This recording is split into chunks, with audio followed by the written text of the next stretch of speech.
Madam क्या कहेगी, थोड़ी सी मेहनत और करो, थोड़ी सी मेहनत और करो, है ना, आप कर सकते हो, आप कर सकते हो, ये तुम्हारा बच्चा कर सकता है, इसको बस थोड़ा ध्यान दो। अरे ध्यान दे के करना क्या है, ध्यान दे के और नंबर ले लेगा, और नंबर ले लेगा, अभी चौथी पोजीशन पर है, पहली पोजीशन पर पहुंच जाएगा, मान लिया। अरे जो पहली पर है वो तो नीचे आना पड़ेगा ना उसको, तो नहीं समझे। मेरा बच्चा केवल तब कामयाब हो सकता है जब आप सबका बच्चा कामयाब ना हो, ये नियम है इस पढ़ाई में, इस पढ़ाई में ये नियम है।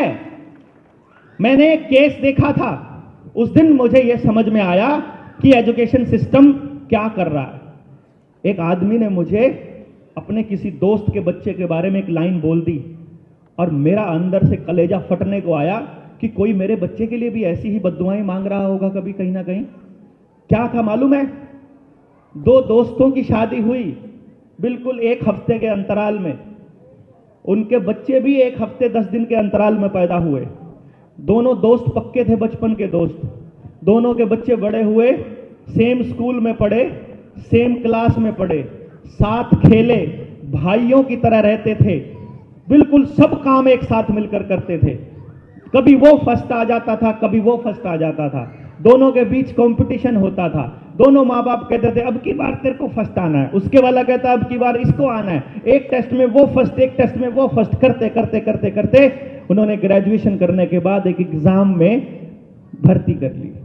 तहसीलदार का एग्जाम था, पोस्ट सारी 4 थी, जिनमें से कुछ मतलब रिजर्व थी।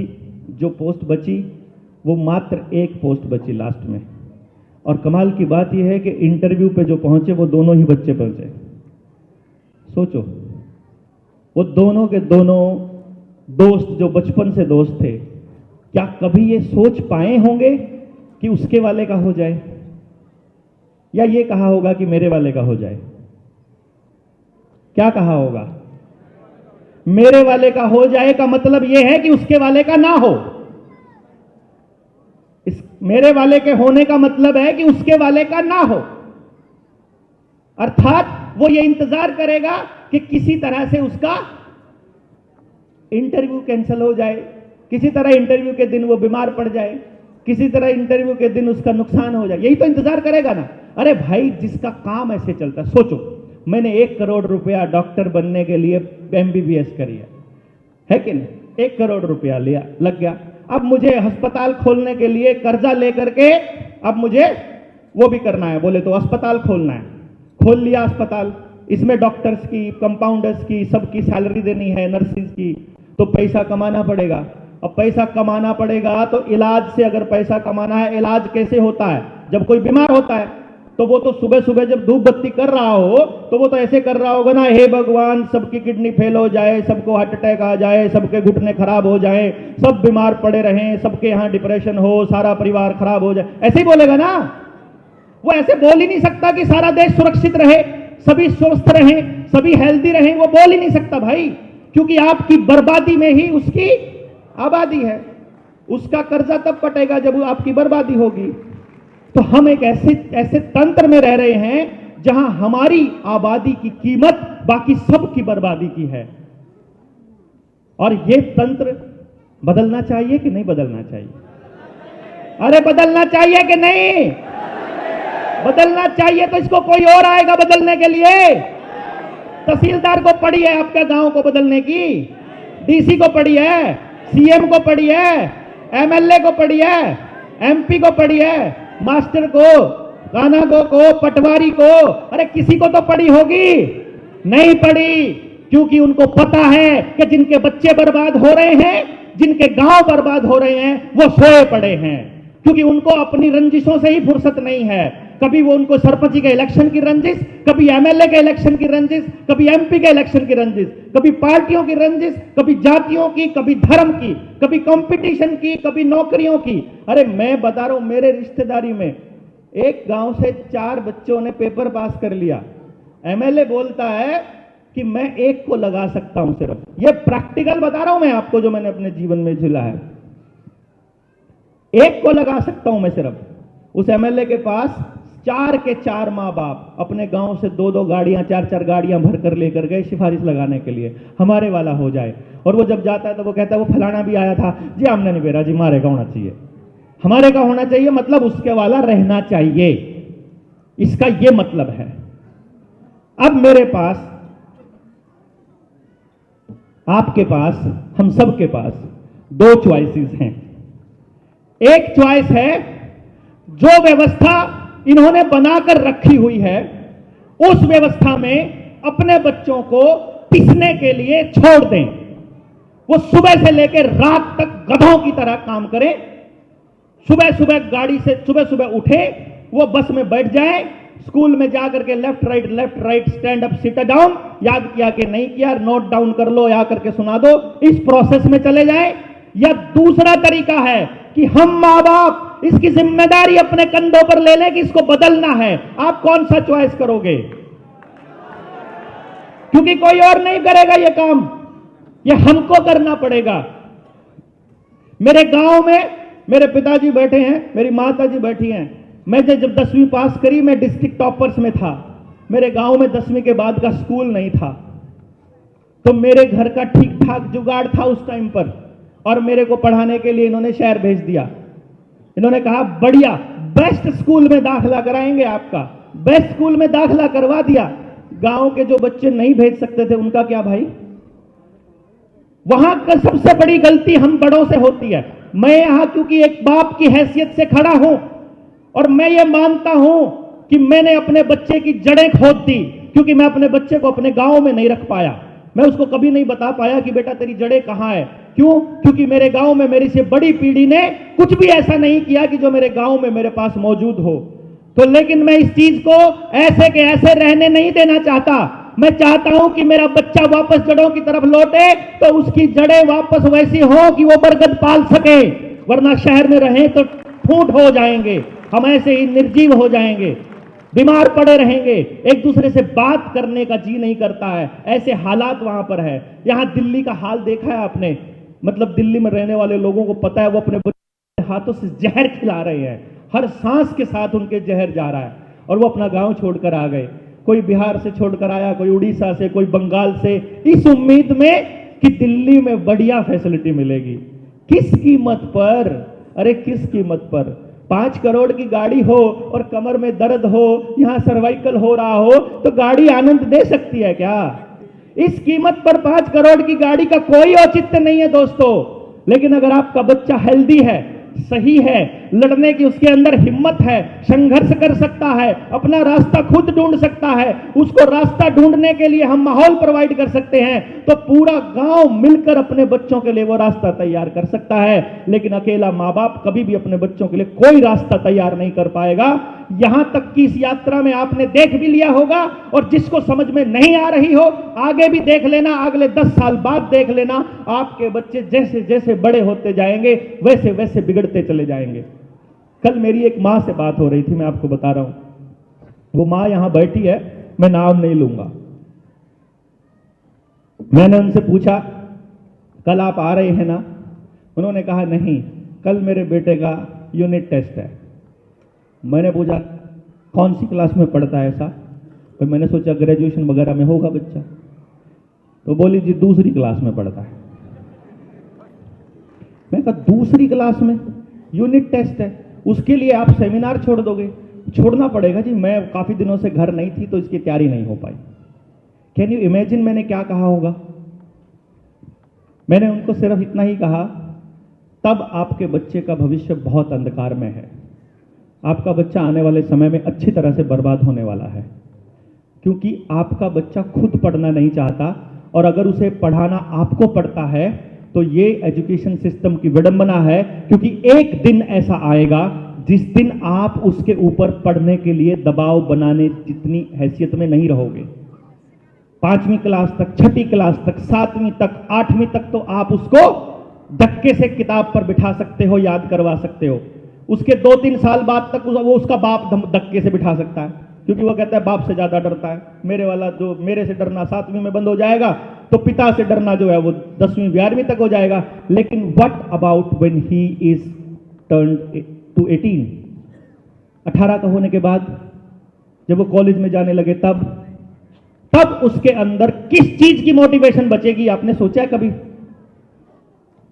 सोचा है? अगर उसको अभी जैसे ईशानी बोल रही थी कि मजा नहीं आ रहा है, ट्रिगर नहीं हो रहा है, अच्छा नहीं लग रहा है, तो कैसे करे कोई बच्चा? और सिर्फ एक ही काम करना पड़ रहा है। तो सुरेंद्र है हमारे साथ टीम में, अंबाला से, जंड मंगोली से, पंजाब का साथी। वो अपने गांव में समझाने गया ना, इतना बोला, मैंने तो जी बड़ा जी आपके वाली बात नहीं बोली, मैंने तो सीधी देसी भाषा में समझाया गांव वालों को, ऐसे बिठा लिया। मैंने बोला जी तुम्हारा बच्चा कौन सी क्लास में, तुम्हारा कौन सी क्लास में, ऐसा करके मैंने तो ये बोला, चलो सोचो, सारे बच्चे, हम बच्चे छोड़ देते हैं, अपन जंगल में रहते हैं और अपन सारे जानवर हैं। उन्होंने कैसे एग्जाम्पल दिया? उन्होंने कहा एग्जाम्पल है, आपके वाला बच्चा जो है घोड़ा है, आपके वाला मछली है, आपके वाला हाथी है, आपके वाला, मतलब ऐसे करके अलग अलग जानवर है, और हम कंपटीशन कर रहे हैं कि सबको पेड़ पर चढ़ना है, देखते हैं कौन फर्स्ट आएगा। तो मछली तो हमेशा यही सोचती रहेगी कि मैं तो बेवकूफ हूं। अगर दौड़ने की रेस लगाएंगे तो वहां तो कोई दूसरा एनिमल पीछे रह जाएगा, अगर जोर की आजमाइश करेंगे तो अलग हो जाएगा।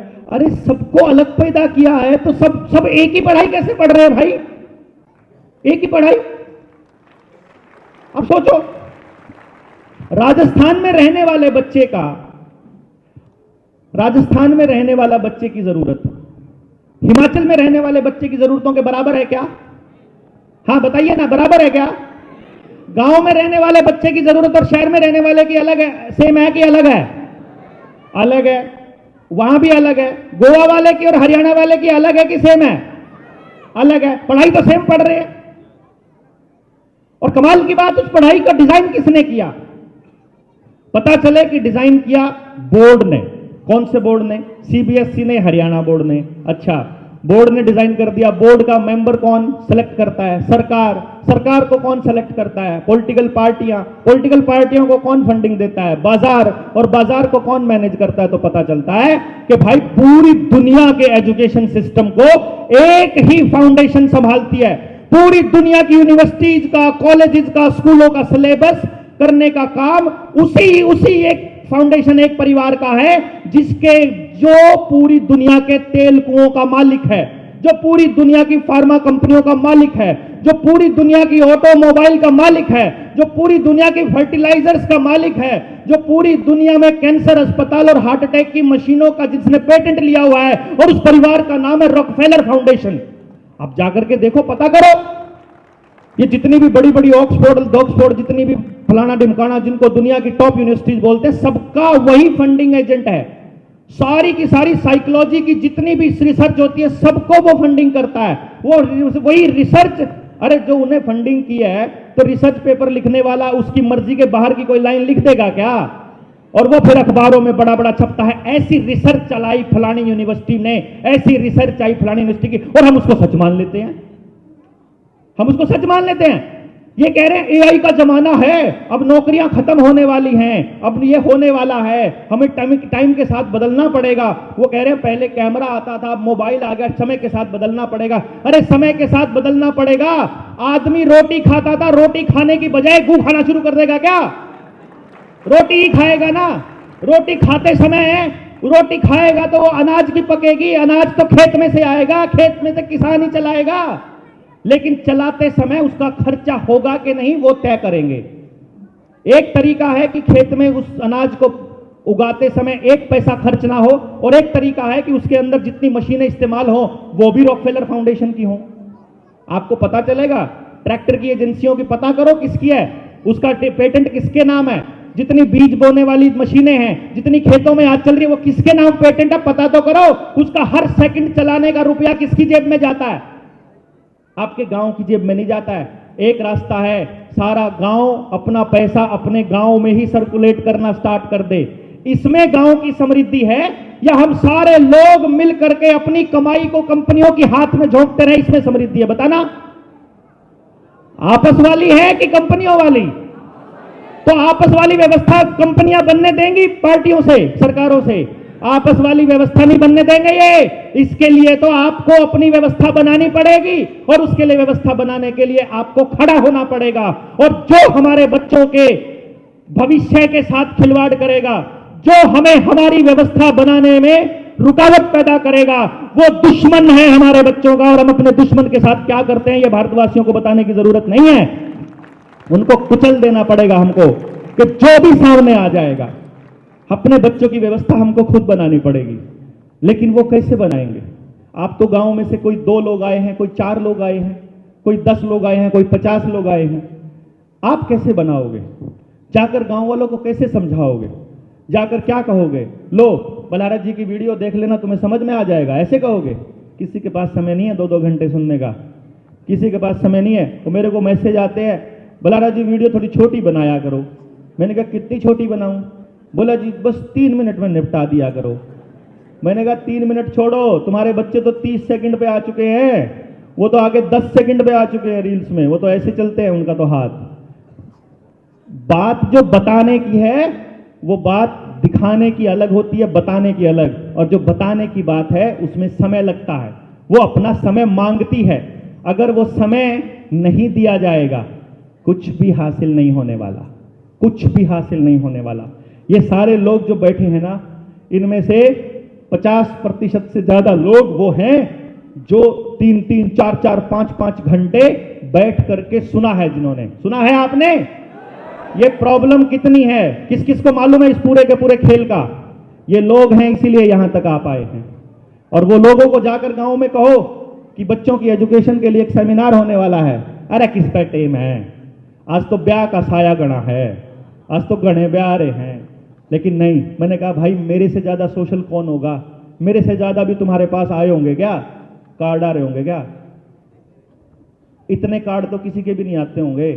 पर भाई हमने एक ही हाथ जोड़ के ये कह रखा कि देख भाई 2 रास्ते हैं, या तो आप लोगों को खुश करने के लिए आपके ब्याह शादी आपकी मरगत में जानते रहो।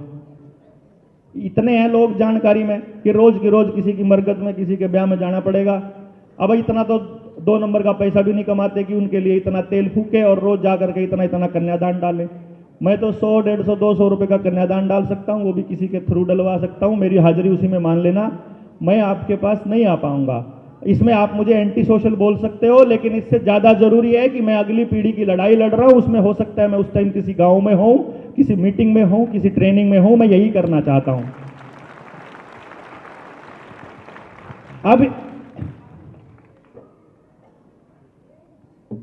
अब आप गांव वालों को समझाओगे कैसे? मुझे बहुत से साथियों ने बोला कि भाई देवेंद्र भाई प्रॉब्लम बड़ी है, समझ में नहीं आ रहा है क्या करें। हमको हमारे गांव के लोगों को समझाना है। अगर समझाना है तो भाई पहले तो समझना पड़ेगा, आपको उस लेवल पर जाना पड़ेगा जिस लेवल से उठ करके आज इस ताल कटोरा स्टेडियम को आपने खचाखच भरने की पोजीशन तक आए हैं। वो पोजीशन क्या थी मैं आपको बताता हूं। आप हैरान होंगे, जब मैंने 2012 में नौकरी छोड़ने का ऐलान किया, मतलब फैसला लिया, तो मेरी फैमिली में कोई भी मेरे फैसले के साथ नहीं था। फिर भी उन्होंने जैसे कैसे मन से मुझे अलाउ किया कि चलो तुम्हारा जब बहम उतर जाएगा तब देख लेंगे।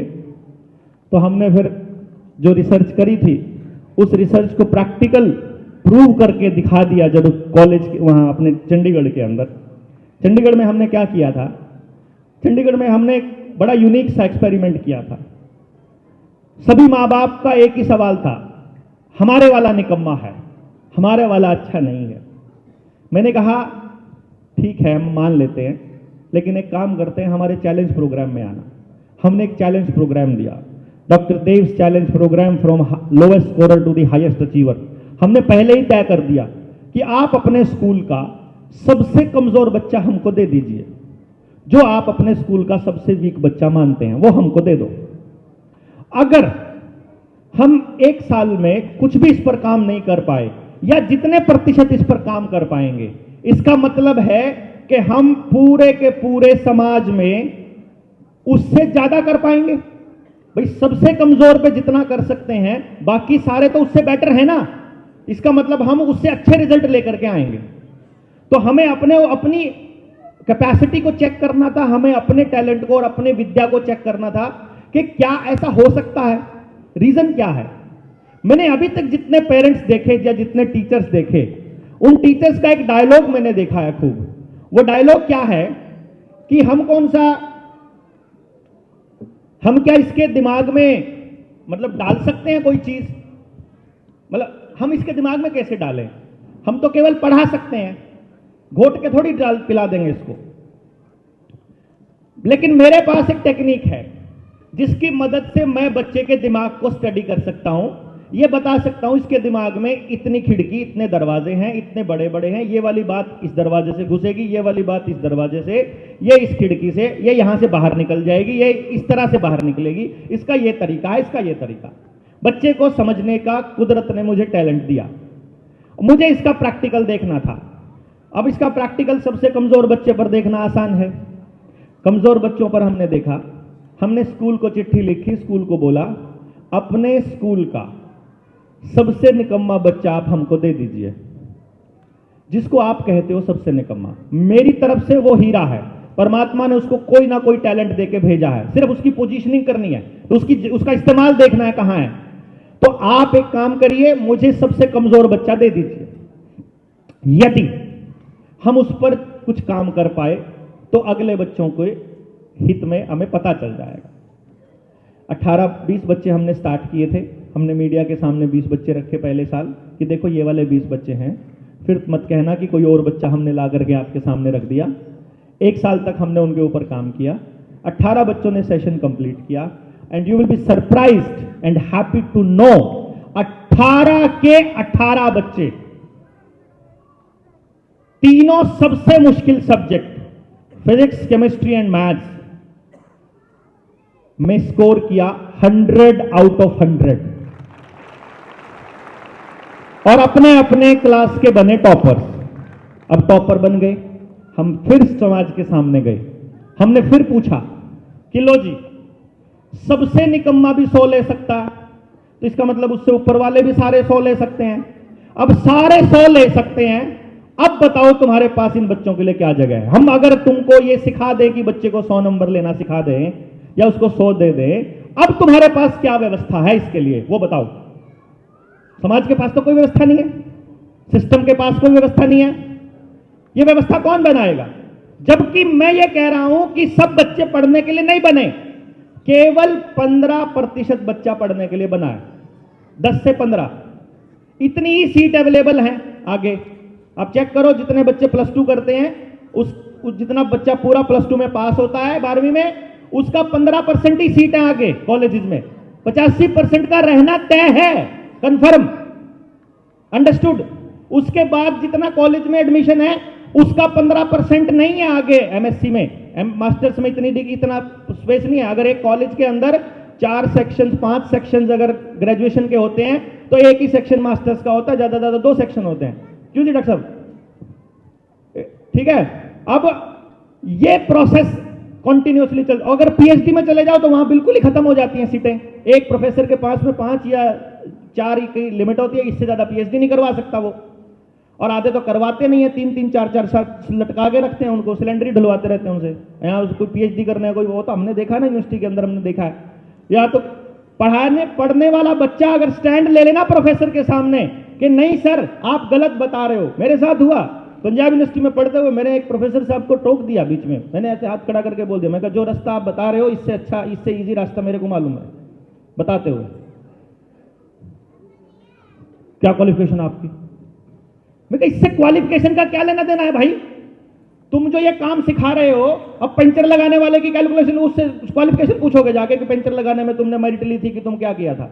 जाके पंचर लगवाते हो तो वहां तो कुछ नहीं पूछते हो, बात बता रहे हो उसको, बात को सुनते क्यों नहीं हो तुम? लेकिन नहीं, प्रोफेसर की अथॉरिटी जो है वो चैलेंज हो गई तो अगले ने कह दिया get out of the class. इतना आता बस इनको, इससे ज्यादा कुछ नहीं आता। आप थोड़ा सा आंख में आंख डाल के बोल दो, वो बोलेंगे बदतमीजी करता है। अरे उसने सवाल ही तो पूछा है, सवाल पूछना बदतमीजी कब से हो गई भाई? और लेकिन पूरा एजुकेशन सिस्टम एक ही चीज के ऊपर लगा पड़ा है, कैसे आपके बच्चे को गुलाम बनाए, कैसे आज्ञाकारी बनाए, जितने बजे उठना, जितने बजे सोना, जो करना, जो हमने कह दिया वही करो, बस अभी कह दिया ये करो।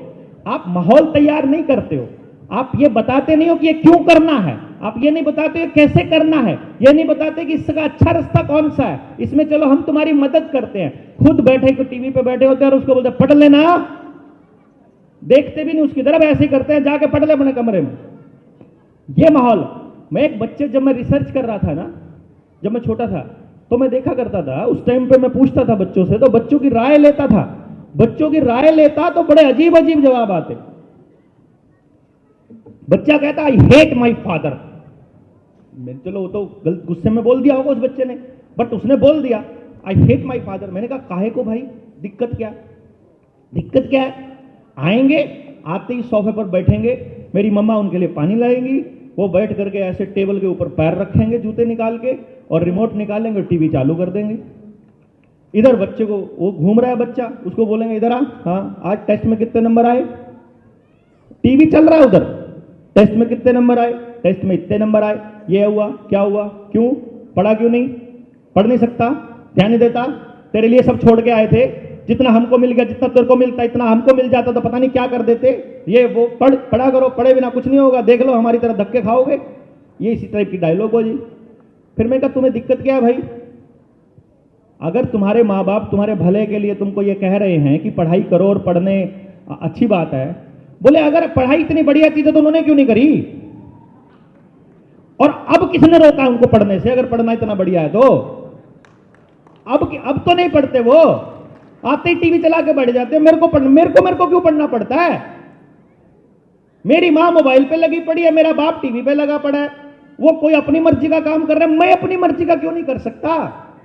मेरे को पढ़ने के अलावा और कोई काम ही नहीं है मेरे पास। घर में छोटा सा घर बना दिया है, कबूतर खानों में रहने लग गए हम, 20-20 मंजिला, और बड़े राजी होकर कहते हमने फ्लैट ले लिया, और उनको ये नहीं पता उनको हवा बेच दी डीलर ने। मतलब अपने गांव की जमीन बेच के हवा में ले लेते हैं कुछ भी, एक 4 दीवारी, और फ्लैट कहते हैं उसको।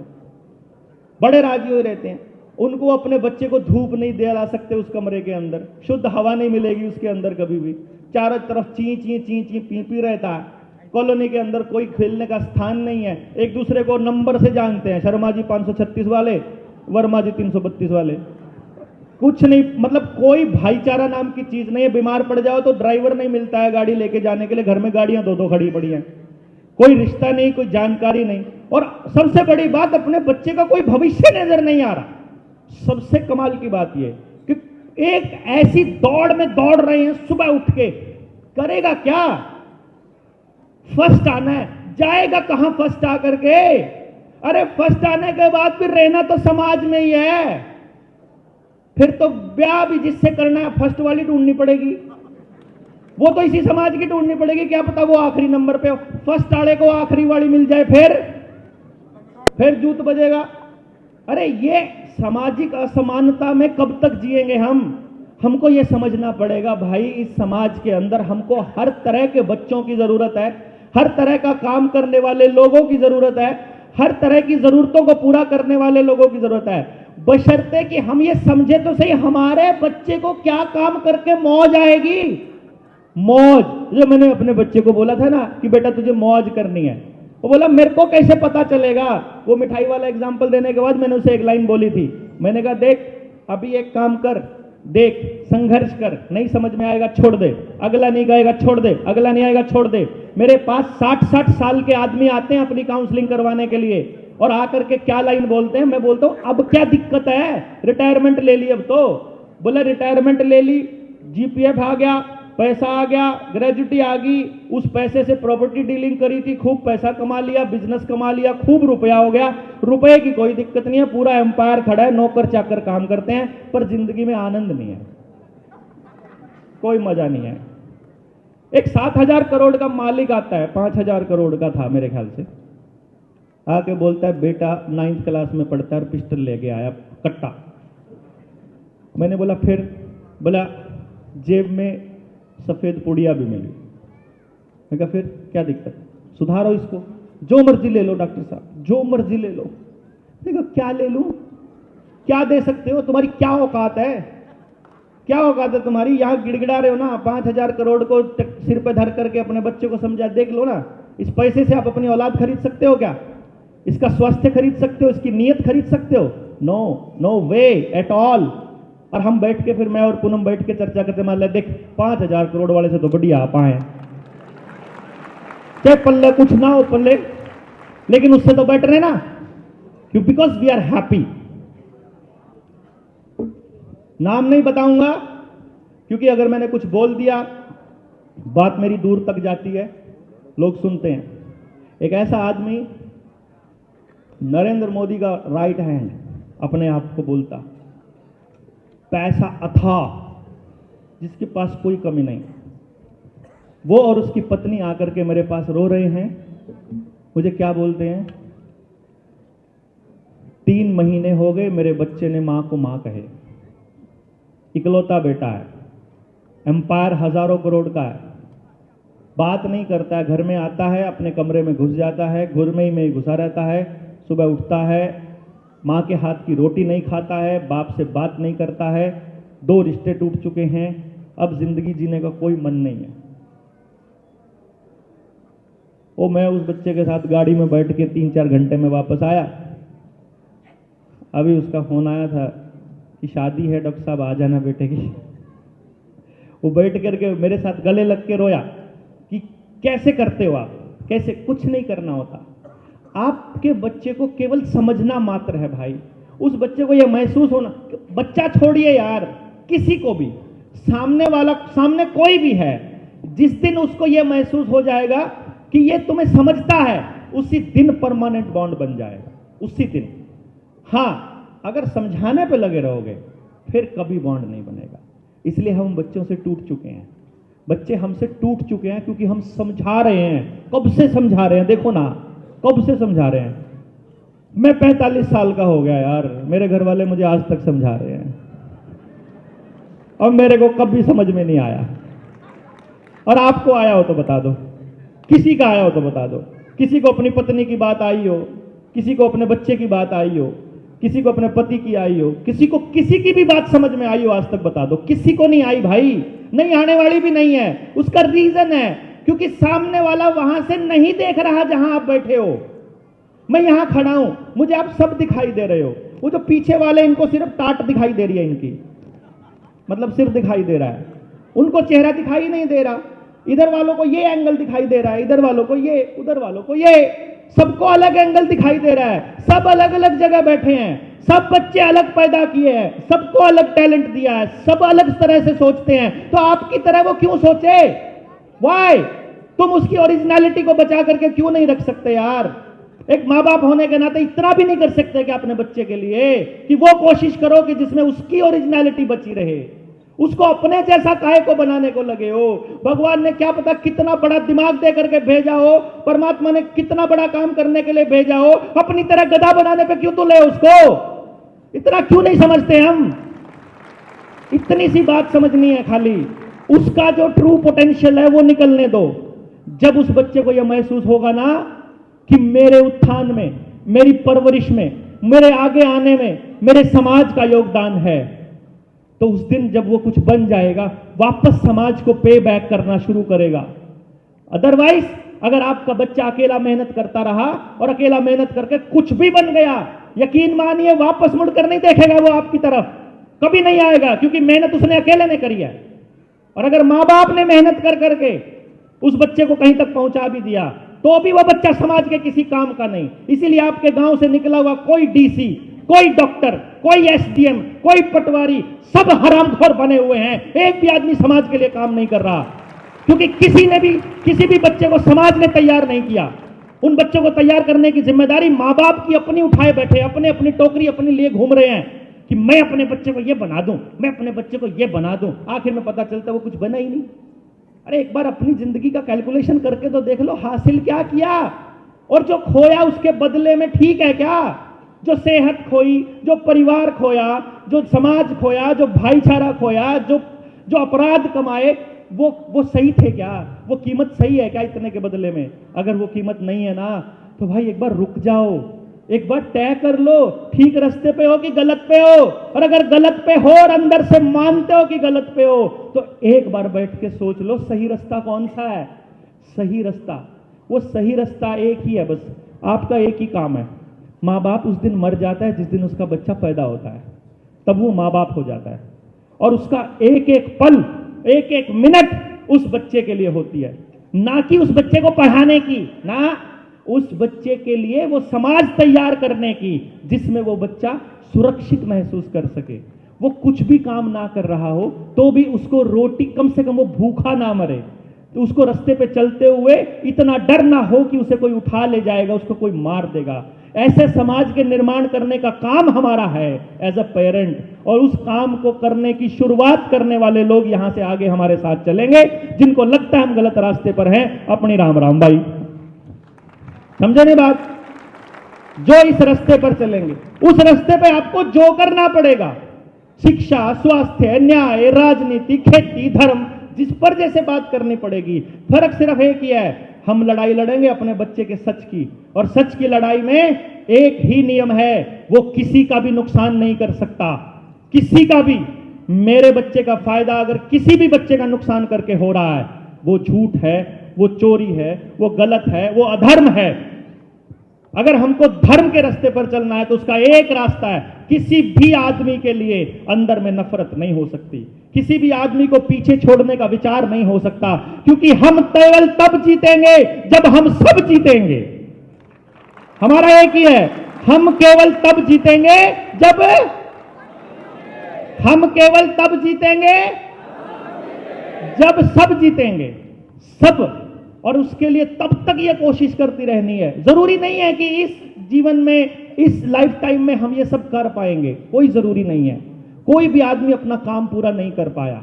बाबर ने जो किया, अशोका ने जो किया, राज कर गए, वो चले गए, सब खत्म हो गए। उनका वंशज भी आज कोई नहीं पड़ा आपके आसपास मिलेगा, कोई नहीं कहेगा मैं बाबर का पड़पोते का पड़पोते का पड़पोता हूं, कोई नहीं कहेगा, सब खत्म हो जाएगा। आप सबने भी जाना है एक दिन, रास्ता है, छोड़ करके आ गए, लेगेसी क्या छोड़ कर गए? जो बर्बादी चल रही थी उससे मुंह मोड़ करके शहर भाग गए थे क्या? वो जो बर्बादी गांव में हो रही थी उससे मुंह फोड़ करके मतलब कोसते रहते थे क्या? हमको मालूम नहीं है। और सारी की जड़ में एक ही चीज है, नॉलेज, समझ। वो समझ कहां से आएगी? चर्चा करनी पड़ेगी भाई, चर्चा तो होती ही नहीं ना, स्कूल में होती, स्कूल में भी डिक्लेमेशन। मेरा बेटा, मैं आपको बताता हूं यार, कमाल की बात है, कोरोना चल रहा था, कोरोना चलते चलते उसका फोन आया मेरे पास, वो सैनिक स्कूल में था कुंजपुरा। उसका फोन आया कि मेरे स्कूल में कंपटीशन है एस्से राइटिंग का, और कोरोना पे एस्से लिखना है। मैं कहा देखो क्या माइंड प्रोग्रामिंग है, मतलब उस पे पूरा का पूरा डिटेल वो दे रहे हैं जो ऑनलाइन गूगल पे या सर्च इंजन पे मौजूद है। तो मेरे से बात कर रहा है, पापा आप जो कह रहे हो वो तो कहीं पे नहीं है गूगल पे, वो तो कह रहे हैं तो कॉन्स्पिरेसी है। मैंने कहा एक काम करो बेटा, कुछ मत करो, ज्यादा कैलकुलेशन में मत पड़ो, तुम्हें ऐसे लिखना है, तुम एक कैलकुलेशन करो कि 2017 में कितने लोग मरे, 18 में कितने मरे, कौन कितनी बीमारी से मरा, कौन कितनी बीमारी से, कौन किस तरह से मरा, किसका क्या रहा, और उसके लिए सरकारों ने क्या क्या प्रयास किए, सिर्फ चेक करो। उसने मुझे वो डिटेल भेजी ना, यू विल बी सरप्राइज्ड। मेरे को नहीं उस दिन आइडिया था, वो उसने मुझे भेजा। उसने मुझे भेजा कि अपने देश में 24 लाख बच्चा 5 साल से कम उम्र का केवल 3 कारणों से मर जाता है 5 साल से पहले, या तो इलाज ना मिलने की वजह से, या फिर कुपोषण की वजह से, या गलत इलाज हो जाने की वजह से।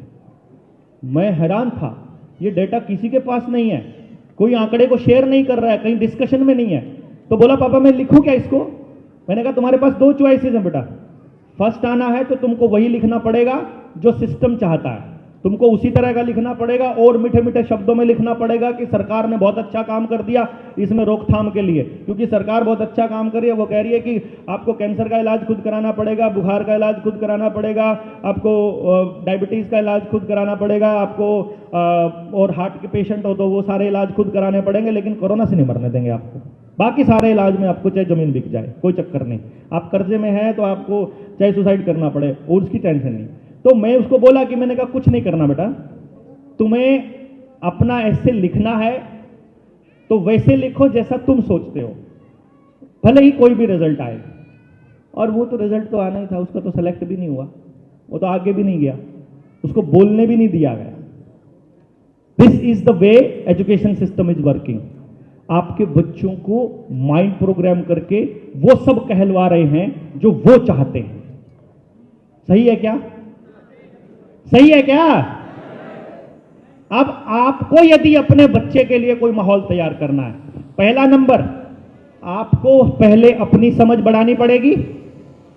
बताइए, पहले अपनी समझ बढ़ानी पड़ेगी। अपनी समझ बढ़ने के बाद अपने आसपास के लोगों से बात करनी पड़ेगी।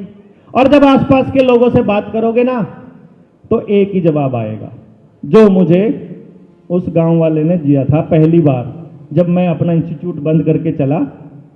जैसे क्या होता है, 2008 में मैं नौकरी लगा, 2012 में मैंने नौकरी छोड़ दी, सॉरी 4 में लगा, 8 साल करके, और 12 में छोड़ दी। अच्छा, 12 में छोड़ने के बाद 2016 में मैंने अपनी पत्नी को बोला कि पूनम, ये इंस्टीट्यूट तो समाज में कोड है, ये तो बच्चों को बर्बाद कर रहे हैं, ये तो बच्चों को और कंपटीशन में लेके जा रहे हैं, ये तो पूरे के पूरे लोगों की उनकी पूंजी को खींच करके बर्बादी की तरफ लेके जा रहे हैं। ऐसा है जैसे सारे अपने नहू की कमाई और उठा के नाले में फेंक रहे हों, क्योंकि 99.99% बच्चों का तो फेल होना तय है। तो मैंने कहा ये इंस्टीट्यूट तो बर्बाद करेंगे, आज जाके गांव वालों को समझाएंगे और बात करेंगे। बोली अब नया दौरा पड़ गया तेरे को, पहले नौकरी छोड़ने का दौरा पड़ा था, अब गांव को समझाने का।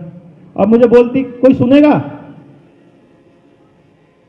मेरा एक ही जवाब था, और आज भी मेरा यही जवाब होता है जब भी वो मुझसे पूछती है कि क्या नतीजा रहा। मैं उसको एक ही लाइन बोलता हूं, मैं नतीजे के लिए काम नहीं कर रहा पूनम, मैं काम कर रहा हूं कि मुझे आज जो करना चाहिए वो सही है या गलत है। अगर मैं गलत कर रहा हूं तो नहीं करूंगा, और सही है तो करूंगा, चाहे नतीजा जो मर्जी हो। तो पहुंच गया जी, गांव में पहुंचा। अब कोई जानता नहीं, क्योंकि गांव छोड़े हुए अरसा हो गया। करनाल के एरिया में तो लोग जानते थे, वहां तो सब पता था, लेकिन उधर चंडीगढ़ कोई जानता नहीं था। पर मैं तो सुबह उठता, सोमवार की छुट्टी कर दी शुरुआत में, मुंह जिधर की तरफ मुंह हुआ गाड़ी का निकल गया। जहां 8 बज गए वहां सरकारी स्कूल के टीचरों से बात करनी शुरू करी।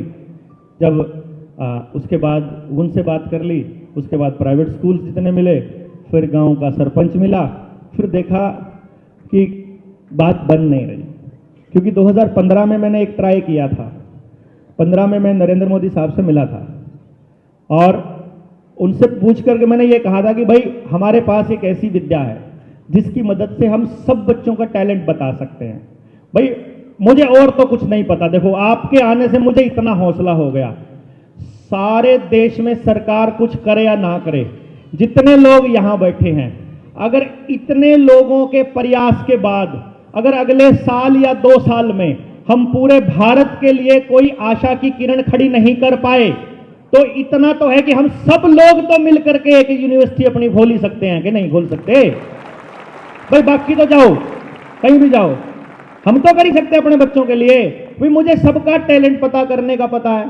मैं ये कह रहा हूं, हम सभी बच्चों को क्या काम करने के लिए परमात्मा ने पैदा किया है, इसका पता लगाने के बाद उसको तैयार करने की प्रोसेस में शामिल कर लेते हैं और सबके लिए जीवन का एक आधार तैयार कर देते हैं। तो ये वाली बात मैंने जब मोदी साहब को बोली कि भाई कौशल विकास योजना चालू करी है आपने, PMKVY चालू किया था, तो मैंने कहा कि कौशल तो पता नहीं है हमको, तो कौशल विकास कैसे करेंगे? तो उन्होंने कहा कि अफसरों को मिलने के लिए DRR कुल मिला करके मैं फिर स्मृति ईरानी से भी मिला, वो मैंने अपनी वीडियोज में खूब बोला हुआ है, तो आप सुन सकते हैं बड़े आराम से वहां पे। लेकिन अल्टीमेटली मुझे ये समझ में आया कि किसी MLA, MP, CM, PM या तहसीलदार, मास्टर, सबको में से किसी को ये नहीं पड़ी है कि आपके बच्चों के लिए वो कुछ करे। उनको अपनी नौकरी करने से मतलब है, वो अपने टाइम पर आते हैं, टाइम पर जाते हैं, जो ऊपर से आदेश से जाए गुलाम की तरह वो उसको फॉलो करके अपना कर देते हैं। उनको आपके बच्चे से कोई लेना देना नहीं है। अब वो क्यों करेंगे आपके लिए? अब आप कैसे करेंगे? आपके पास तो समझ होनी चाहिए। समझ देने का काम आपको बचपन से किसी ने दिया ही नहीं, क्योंकि बचपन से तो वही है, उस माँ की तरह पेपर की तैयारी कराने में ही सारी जिंदगी बीत गई, सारे माँ बाप की सारे एग्जाम की तैयारियों में ही गुजर गई। तो समझ कैसे देंगे? स्वस्थ कैसे रहना इसकी समझ, गांव में कैसे आचरण करना इसकी समझ, कोई गलत चीज हो रही है उसका विरोध कैसे करना उसकी समझ, कोई चीज टूट गई है घर में उसकी समझ, उसको ठीक करने की समझ, रिश्ते टूट रहे हैं उसकी समझ, जीवन में कोई चीज गलत आ जाए, फेलियर आ जाए, अगर हम फेल हो जाए उसकी समझ। कोई समझ देने वाला काम तो हो ही नहीं रहा है समाज के अंदर, तो फिर किसी को मालूम नहीं। और उनको यह पता है कि जिनके बच्चे बर्बाद हो रहे हैं, अगर वही सो रहे हैं तो हमने क्या ठेका ले रखा है। तो फिर ये कैलकुलेशन करने के बाद मैं गांव में जाना चालू किया। सब हार के मुझे यह समझ में आया कि पेरेंट से बात करनी पड़ेगी, क्योंकि स्टेक होल्डर पेरेंट है। उसको इसका काम जो जो करेंगे वो पेरेंट करें, कम से कम अपने बच्चों के लिए कुछ तो ट्राई मारेंगे। उसका रीजन क्या है? रीजन तो ये है, मैंने गांव वालों को समझाया कि देखो जी ताऊ जी बात सुनो, अब पहले तो बात ही सुनो, पहले तो यही कहानी बड़ी है। आज तो आप लोग अपना पैसा खर्च करके यहां तक पहुंच गए। पहले दिन तो मैं जब गाड़ी उठा के निकला, गांव में कोई बात करने को बंदा ना मिले, तो जहां चौपाल में ताश खेल रहे थे कुछ बूढ़े, बैठ गया जी उधर जाके। मैं कहा ताऊ बात करनी है। वो बोले क्या बात करनी भाई? मैंने कहा जी बच्चों के बारे में बात करनी, आने वाले टाइम में हमारे बच्चों के लिए बड़ा खतरा हो रहा है, उस पर चर्चा करेंगे। उसने बोला, ऐसे पत्ते बांट रहा था जब बोला था उसने, पत्ते, क्योंकि बाजी खत्म हुई तब मैंने बोलना चालू किया, तो पत्ते बांटते बांटते बोला क्या बात करनी, तो मैंने अगली बात कही, तब तक उसके पत्ते बंट चुके थे ऐसे ऐसे करके। हाँ बोल भाई, मार के पत्ता बोल भाई। तो मैंने कहा जी थोड़ा सा एक बाजी खत्म कर लो, उसके बाद कर लेते हैं। अब बाजी खत्म, बोला ये तो लेट होएगी खत्म। मैं कहा कोई बात नहीं, मैं खड़ा हूं। एक हो गई, दूसरी हो गई, तीसरी, उसने देखा कि ये बेशरम जाएगा नहीं यहाँ से, तो जब बाजी खत्म हुई तो वो पत्ते नपेट समेट के मुझे बोला हाँ बता, अब बता। ले, सारे घूम के मेरी तरफ मुंह कर लिया। तो मैंने उनको अपनी जो बात मेरे पास थी मैंने बताया। और सबसे पहले बात करने से पहले तो उन्होंने मेरे से यही पूछा, मेरे हाथ में एक काला सा बैग था जैसा होता है अटैची टाइप का, उसमें कुछ दस्तावेज थे जो मैंने अपनी फाइंडिंग थी। मैं तो बड़ा राजी होकर जाता था ना, ये दिखाऊंगा सबूत कि देखो मैंने ऐसा ऐसा काम कर रखा है, मैं ये कर चुका हूँ, मैं तुम्हारे बच्चों के लिए ये कर दूंगा, तुम्हारे गाँव के लिए ये कर दूंगा। मैं तो पूरा खुश होकर जाता था कि कोई भी माँ बाप जो है ना वो नहीं करेगा। और बैग पर देख के सबसे पहले वही बता, भाई के बेचना आया? मैं कहा मैं कुछ बेचने नहीं आया हूं भाई, मैं तो बात करने आया हूं। क्या बात करने? तो फिर जब बात करने लगा और बात बताई मैंने, तो बात सुनने के बाद ऐसे बैठे बैठे, भाई छोरे बात तो तेरी पते की है, 16 आने सच है, पर हमारी तो कोई गराई भी नहीं सुनता,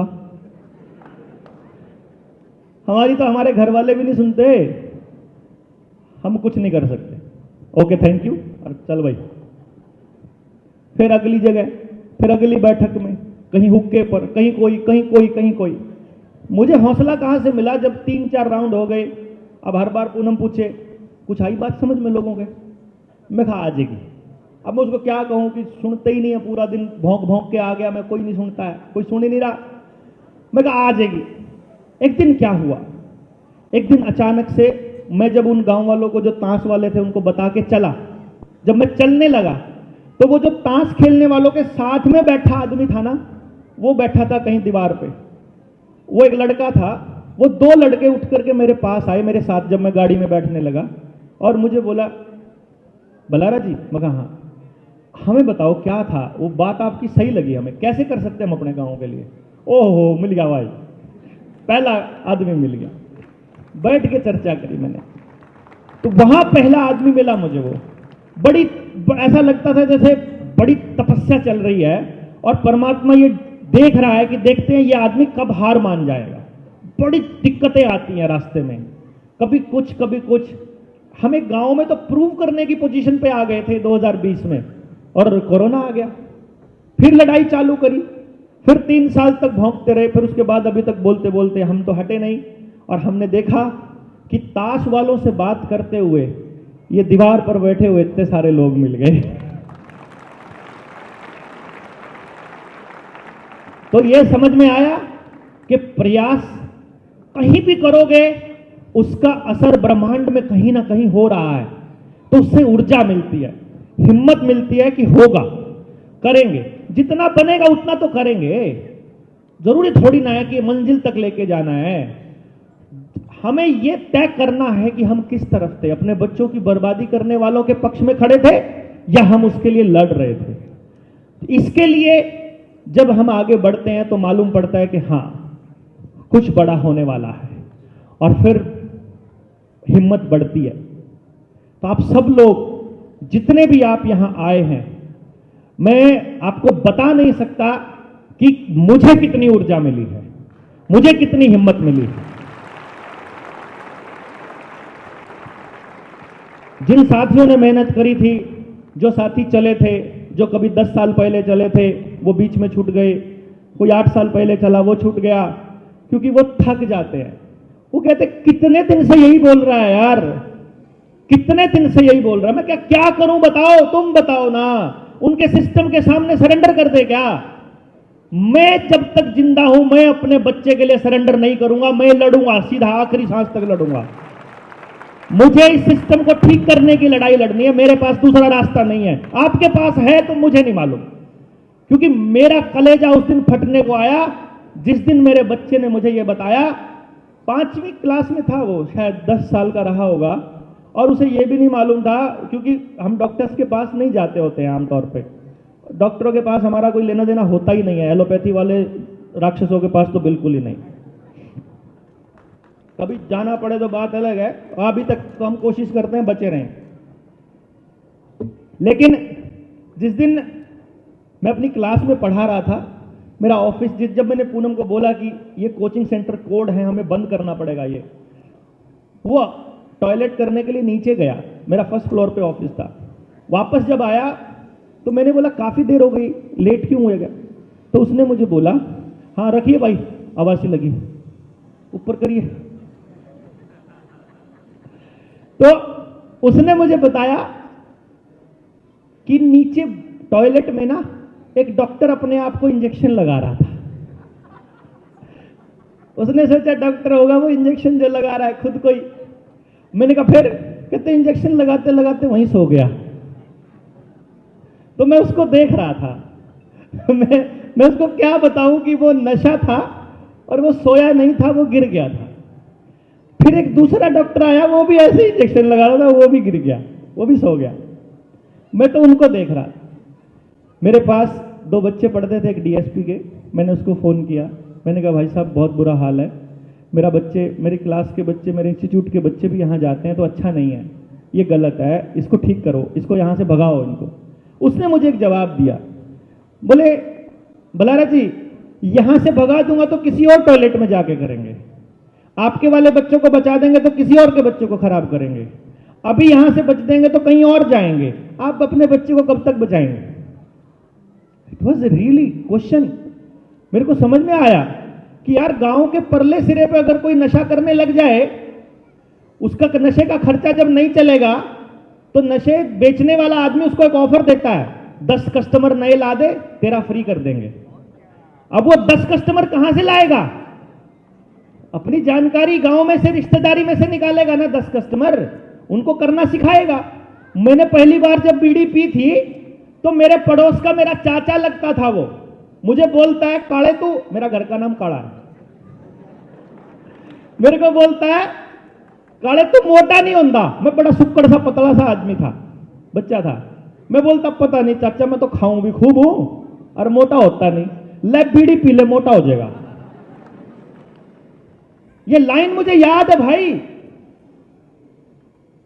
मतलब उसने मुझे मोटा होने का लालच दे के खिला दी, तो किसी को और को भी तो इंटेलिजेंट होने का लालच दे के कोई ना कोई दे सकता है कि देख तेरे सारे पर्सन याद हो जाएंगे, देख तेरी मां की सारा गुस्सा भूल जाएगा, देख दुनिया की इतनी डिप्रेशन गायब हो जाएगा, एक सुई ले कचाक मौज जिंदगी की। और वो करके देखे खत्म। अब वो मुझे समझ में आया कि एक दिन वो 10 कस्टमर बनते बनते मैं अपने वाले को कब तक बचाऊंगा भाई? बताओ कब तक बचाओगे? आप कब तक बचाओगे? अगर ये नशा यूं ही बढ़ता रहा, अगर ये हर कोने पर ऐसे चमचमाते ठेके बनते रहे जैसे बन रहे हैं, अगर ये हर गली में, हर यूनिवर्सिटी में ऐसे ही आपको ड्रग्स मिलती रही, आप कब तक बचाओगे अपने बच्चे को? मैंने अपना बच्चा आज तक कॉलेज नहीं भेजा है, सिर्फ इसलिए नहीं भेजा है, इंजीनियरिंग कॉलेज में तो कभी नहीं भेजूंगा, क्योंकि इंजीनियरिंग कॉलेज में सबसे ज्यादा सप्लाई होती है ड्रग्स की, और जिस कॉलेज में पढ़ता है वहां भी नहीं भेजूंगा। जब तक कोशिश होगी, फेल हो जा कोई दिक्कत नहीं है, but I don't want to see you कि तुम ड्रग्स के अंदर घुस गए हो।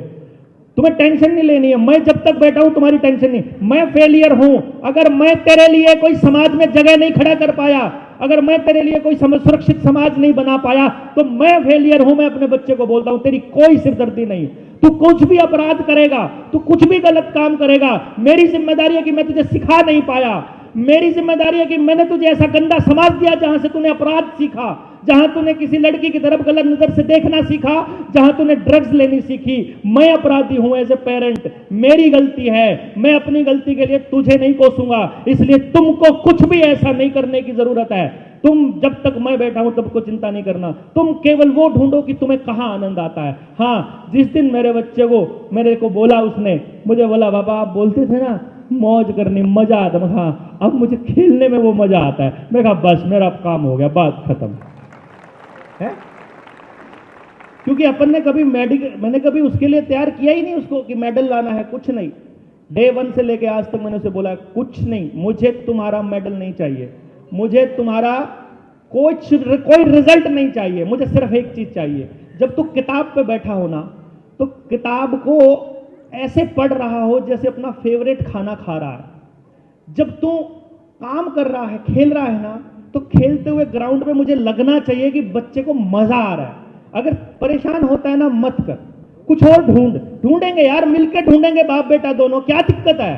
मेरे लिए दुनिया कोई मायने नहीं रखती है, हम दोनों मिलकर ढूंढेंगे। बट एक दिन हमको वो चीज मिल जाएगी कि तुमको 45 साल 40 साल में जाके ढूंढने की जरूरत नहीं पड़ेगी कि मुझे जिंदगी में क्या करना है।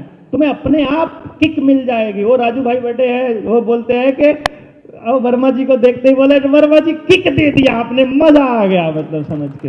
वो जो अंदर से ऐसे निकलता है ना, जो वो चाहिए हमको अपने बच्चों का, हमको वो चाहिए। आपको अपनी सारी जिंदगी की दौलत लगा कर भी, सब कुछ खर्च करके भी, यदि आप अपने बच्चे से ये निकाल पाओ ओ ये करना है, दैट इज द डे जब आप सक्सेसफुल पेरेंट हो जाओगे। उस दिन आपकी पेरेंटिंग सक्सेसफुल मानी जाएगी। अदरवाइज आप अपने बच्चे को एक ऐसे अंधे कुएं में धकेल रहे हो जिसका कोई अंत नहीं है, जिसमें बर्बादी के अलावा कुछ नहीं है। उसको वहां रैट रेस में ऐसा दौड़ा के रखा हुआ है जिसके अंदर केवल और केवल बर्बादी है। एक बार जा करके देखो तो सही, मेट्रो में ऐसे फोन पे लगे गधे गुलाम ऐसे बैठे होते हैं सारा दिन मोबाइल के ऊपर। पूरा मेट्रो देखो, बस स्टैंड देखो, सड़क पे चलते हुए ऐसे गधों की तरह ऐसे बेवकूफ बना दिए। और इन सरकारों को मालूम है, इन कंपनियों को मालूम है कि ये एडिक्शन इतना खतरनाक है, नशे से भी बुरा, इसीलिए बार बार लॉकडाउन लगाकर आपके बच्चों को ऑनलाइन पढ़ाई दे रहे हैं। मैंने नहीं दिया, अभी 18 साल का है मेरा बेटा, कॉलेज में जाता है, उसके पास आज भी टच वाला फोन नहीं है। मैंने बोला फेल हो जा, होमवर्क ना कर, स्कूल छोड़ दे, मुझे कोई फर्क नहीं पड़ता, मोबाइल नहीं दूंगा, बस मोबाइल से बढ़िया जहर की पुड़िया खा लियो। क्योंकि मोबाइल वाला बच्चे को आखिर में जाकर के एडिक्ट हो करके, बाद में नशा करके, बाद में सुसाइड ही करना है, आखिर में उसे मरना, ये कंफर्म है, ये मैं सबको बता रहा हूं। जो भी करे, अगर आज अपने बच्चे के हाथ से मोबाइल छीन लोगे, वो पैर पटकेगा, रोटी नहीं खाएगा, 10 दिन ना खाए कुछ फर्क नहीं पड़ता। 42 दिन तक बिना खाए भगत सिंह जेल में रह लिया था, मार खाता खाता, कुछ नहीं फर्क पड़ता होता है।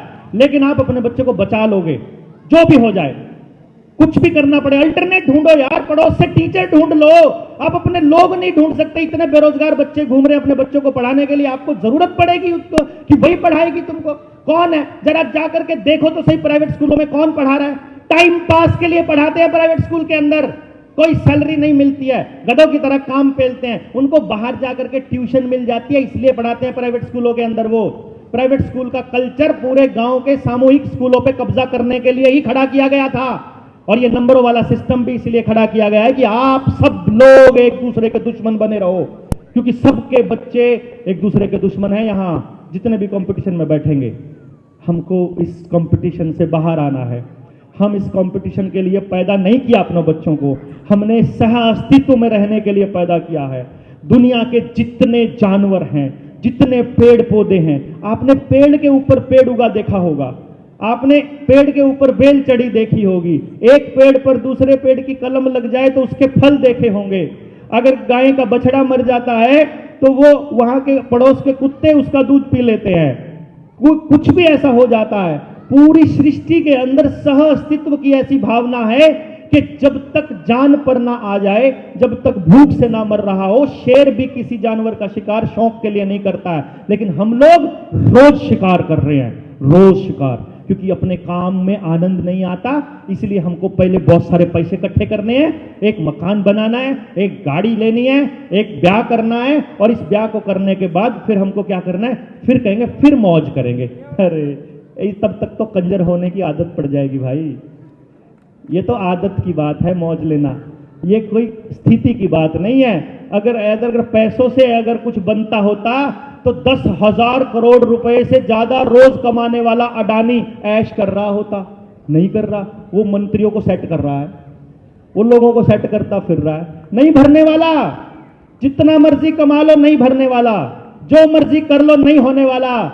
आत्मसंतुष्टि केवल एक चीज से मिलेगी कि जिस वक्त आप मर रहे हो आपका बच्चा आपके साथ है कि नहीं।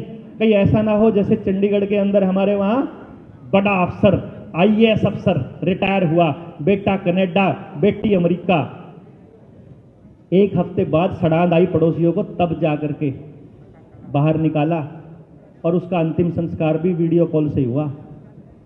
और जब बेटा बेटी आए तो सारी प्रॉपर्टी का सिर्फ बंटवारा करने के लिए आए, कुछ नहीं था। कोई लॉजिक नहीं बनता है, किसी भी आमदनी का कोई लॉजिक नहीं बनता है। अगर आप अपना बच्चा नहीं कमाया तो आपने कुछ नहीं कमाया, सीधी सी बात है। इस लॉजिक को आप लेकर के चलना है आपको। यहां से आपको यह मान करके चलना है कि सब कुछ खो करके भी अगर आपको अपनी औलाद मिलती हो, क्योंकि आपको परमात्मा ने अपना रूप दिया है। जब वो पैदा किया तो उसने अपना रूप दिया, संपूर्ण 100% सही परमात्मा का काम करने के लिए पैदा हुआ वो बच्चा। वो दुनिया के काम करने के लिए, कंपनियों के काम करने के लिए पैदा नहीं हुआ है, लेकिन उसको लगा रखा है किसी और ही काम में, एक दूसरे को लूटने में, एक दूसरे को खसोटने में, एक दूसरे की पूरी जिंदगी जेब भरने में, आप प्रॉपर्टियां इकट्ठी करने में, बस इसी काम पे लगा रखा है। पता नहीं किस अंधी दौड़ में हम दौड़ रहे हैं। आज का जो ये सेमिनार है, ये सोए हुए लोगों को, आप सब लोग जागे हुए लोग हैं, आपके जरिए वो जो देख रहे हैं दूर देश में या कहीं भी सोच रहे हैं, उन सोए हुए लोगों को झकझोरने के लिए है कि उठ जाओ यार, उठ जाओ, बहुत बर्बादी हो गई, बहुत बर्बाद कर लिया, नहीं बनेगी बात, जितना मर्जी कमा लो कुछ नहीं बनेगा। आपके बच्चों के लिए उन्होंने पूरी तैयारियां करके रखी हुई है और आपके पास उठने के अलावा दूसरा रास्ता नहीं है, कोई रास्ता नहीं है आपके पास। एक एक आदमी को अपनी सेना बनानी पड़ेगी, एक एक आदमी को अपने जैसे लोग तैयार करने पड़ेंगे। जितने लोग यहां गांव से आए हैं, एक एक आदमी को जा करके गांव में ना सुने क्या फर्क पड़ता है। आप कौन सा पहले दिन आ गए थे इस सेमिनार में, हमको भी तो कितना जोर लगाना पड़ा था। 19 नवंबर की रैली में लोग इकट्ठे करने के लिए हमको गाड़ियों के तेल के खर्चे देने पड़े थे, दान मांग करके। आज नहीं दिया है जी किसी को भी 1 रुपया तेल का, किसी ने किसी को भी आज नहीं दिया है। उस दिन दिए थे हमने, क्योंकि उस दिन हम मेहनत नहीं कर पाए थे, उस दिन हम आप तक पहुंच नहीं पाए थे। आज हम पहुंच पाए हैं। आज हम बिल्कुल ठोक बजा कर ये कह सकते हैं कि निग्गर लोहे सेनापति इकट्ठे हुए हैं आज हमारे पास। आज हम ये कह सकते हैं कि अब हम बदलाव से ज्यादा दिन दूर नहीं है, क्योंकि अब ये ताकत अगर आप में से कुछ लोग निकल के आ जाए, मुझे चाहिए मात्र 200 लोग, अगर 500 हो जाए तो ज्यादा, लेकिन मुझे मात्र 200 लोग चाहिए, 200 लोग। आप एक कॉल दूंगा मैं, 200 लोग अगर आप में से समझे हुए आते हैं, अगर आप में से बेसिक ट्रेनिंग पूरी करी, किसने करी है बेसिक ट्रेनिंग एजुकेशन की, बताओ। अरे वाह, पहली कंडीशन है, जिसने नहीं करी है मेरे साथ कनेक्ट होने के लिए बेसिक ट्रेनिंग करनी पड़ेगी, घर पे बैठ के करनी पड़ेगी, घर पे बैठ के, कुछ कहीं नहीं जाना है आपने, कुछ नहीं करना है, ना फालतू सुनना, कॉपी पेन लेके बैठना है। आपके बच्चे की बात मैंने उस ट्रेनिंग में करी हुई है, हर ट्रेनिंग में मैंने आपके हर बच्चे की, जितने लोग बैठे हैं सबके बच्चों का मैंने जिक्र किया हुआ है। आपको वो ट्रेनिंग करनी है, वो इसलिए करनी है क्योंकि जिसने वो ट्रेनिंग कर ली उसे गांव में बताना आ जाएगा कि कहना क्या है, उसे मालूम पड़ जाएगा हम करना क्या चाहते हैं। यहां पर हमारे बीच में ये राजहंस, अपना राजहंस कॉलेज है, हंसराज, हंसराज कॉलेज से प्रोफेसर रामवीर बैठे हुए हैं। इन्होंने जब वो ट्रेनिंग करी थी, मतलब कब करी थी रामवीर भाई? 2017 में जब इन्होंने ट्रेनिंग की थी। आप आना एक बारी, आओ स्टेज पे, देखो मैं आपको अगर जिसको ये समझ में आ गई, मैं उसकी सिर्फ एक प्रोसेस बता रहा हूं आपको कि आपको अंदर तक कैसे जोड़ता है वो आपके परिवार, आपके समाज और अपने गांव के साथ में। ये प्रोफेसर रामवीर है, 2017 में इन्होंने रिसर्च करी थी, पहले 2017 में उसकी ये रिसर्च पेपर बनाया उसका है, और इसका ये अब ये बन गया, मतलब अब ये देखिए एडवांस ट्रेनिंग का कि भाई आप ये सारी की सारी रिसर्च उसके बेसिस पर है जो उन्होंने सीखा है आज तक, और अब वो अपने गांव के ऊपर काम करने वाले हैं। आप सोचिए अगर इनके जैसे मात्र गांव में 10 लोग हो जाएं, दूर है क्या बहुत ज्यादा बदलाव? दूर है क्या? लेकिन वो 10 लोगों के लिए भाई 12 साल लगे हैं मुझे। मेरे पास और 12 साल भौंकने के नहीं है। मैं आगे बोलने वाली अपनी टीम, अपनी फौज तैयार करना चाहता हूं। बहुत बोल चुका हूं, अब करना चाहता हूं, कुछ भी करना चाहता हूं। बोल बोल कर काम नहीं चलेगा, और करने के जब मुझे कुछ करना पड़ेगा तो आपको बोलने की एक फौज चाहिए कि मुझे 7000 गांव हैं पूरे हरियाणा में, 7000 गांव, मुझे हर गांव तक जाना है, क्योंकि किस गांव का कौन नशेड़ी कब मेरे बच्चे के लिए नशे का इंजेक्शन लिए खड़ा हो मुझे नहीं मालूम है। मैं नहीं छोड़ सकता एक भी गांव को, मैं तो नहीं छोड़ सकता। आपको लगता है छोड़ना चाहिए तो आप बता दीजिए। आप जिस राज्य के हो, आपके राज्य का आप नहीं छोड़ सकते। आपको ये मूवमेंट ऐसे बढ़ानी पड़ेगी जैसे हम अपनी, मतलब इस तरह से बढ़ानी पड़ेगी जैसे आग की तरह फैलती है कोई बात। इस पे इतनी चर्चा करनी पड़ेगी, ऑनलाइन अपने को रोज की रोज चाहे लाइव आकर के बोलना पड़े। मैंने देखा है, जब मैं पहली बार लाइव आया मुझे 2 लोगों ने भी नहीं देखा था, मैं कहा 0 व्यूज। आप में से बहुत साथी हैं हमारे, ओ सुरेंद्र अपना जंडमन गोलियाड़ा बोलता, मैनू पता नहीं सी जी मैं इन्ना चंगा बोलता, मैनू पता नहीं इन्ने लोग देख जाएंगे। उसकी वायरल ही हो गया वो, पूरी बातें सुन के पूरा गांव समझता है उसका मतलब। कोशिश करेंगे 100% होगा, बस अंदर ये फीलिंग होनी चाहिए होगा। अगर अंदर ये फीलिंग हुई कुछ नहीं हो सकता।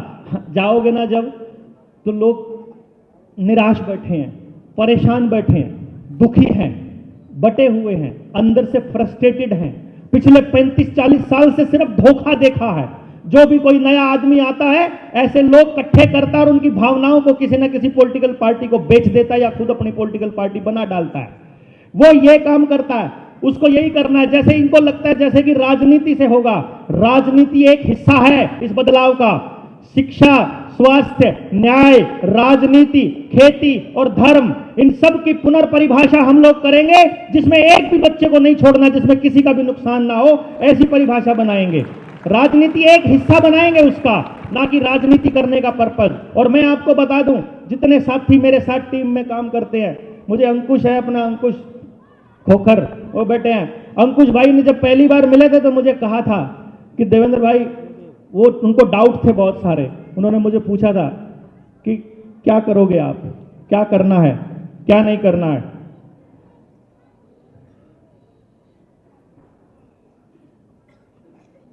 तो उन्होंने कहा करना क्या है।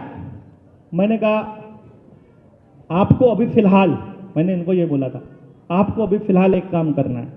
अगर कभी जिंदगी में मैं चुनाव लड़ने की बात करने लगूं तो तुमने पूरा जोर लगाना है कि मेरे को चुनाव नहीं लड़ने देना। बस अगर मैं चुनाव नहीं लड़ाना, अपन सब कुछ कर जाएंगे, सब कुछ कर जाएंगे। बस हमें लड़वाने के लिए यार, मैं कौन ठेकेदार होता हूं चुनाव लड़के चीजों को ठीक करने वाला। यदि हम लोग हर गांव से 10-10 योद्धा, ईमानदार योद्धा खड़े नहीं कर सकते समाज में, अगर हम ईमानदार लोगों की एक पूरी फौज खड़ी नहीं कर सकते, कोई बदलाव नहीं हो सकता।